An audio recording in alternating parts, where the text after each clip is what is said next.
Yeah, I do believe that um, a lot of men do miss out on good women because of being stubborn as well. It's never just a one-sided street, and I think with a lot of men, we do get set in our ways, especially if you're a man that dealt with a lot of women in your past and you have access to a lot of women. You can kind of get stuck in your ways, and you can miss out on some good women because of what you want. What you want over what you need is always something that's going to be, I think, in any person's eyes. We may think that we really want something, or we may really want something, and you'll pass up what you need. So you got to be careful of that, and you know, I think just treat people the way that you want to be treated. You have to be empathetic to when your partner or whatever is in certain moods, and you have to be more curious about the person. So I think that's a lot where I was lacking in the stuff that I was doing.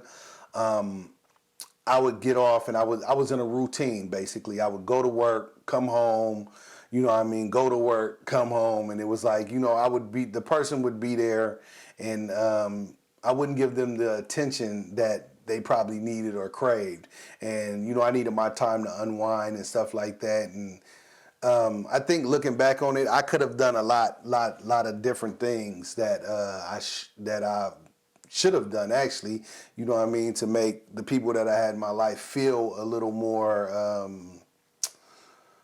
I think, thought about. But with me, it was kind of like, man, I'm out here busting my ass every day. I got to come home and drive, and nobody really understand the pressure that puts on a person. Falling behind in your bills.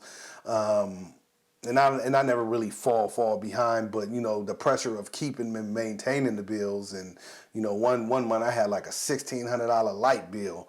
I think it was 2,000 something like that, 2,000 something like that. Light bill, electricity bill. So just shit like that, man. It weighs on a person, and you can forget about the little things in your relationship.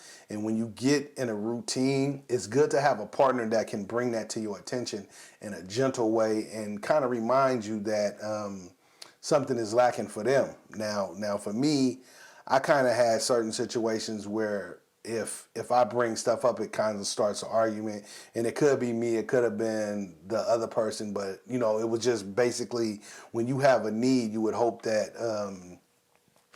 your partner is there for you, and I think I forgot that too on multiple relationships, that I just forgot to really look at my partner. So that's one of the things that I have to try to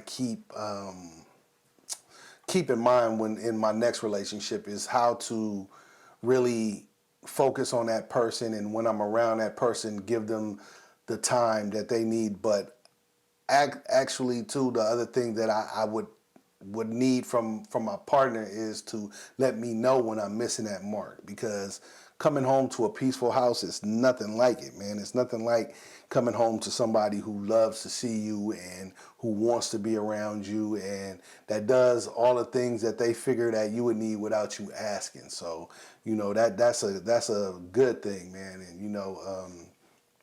you have to talk to the person, and you have to be willing to work with the person, and through your shortcomings and through their shortcomings, and meet in the middle, and make that connection with that person, so it's almost like it feels good to do that for the other person, and know that you're going to get what you need in return too, when you need the same thing out of them. So that's my little thing with that, man. Really focusing and still being curious about the person every day. Try to figure out what your person need from you and what you need from them, and loving each other enough to make that shit happen. So that's a important part of relationship.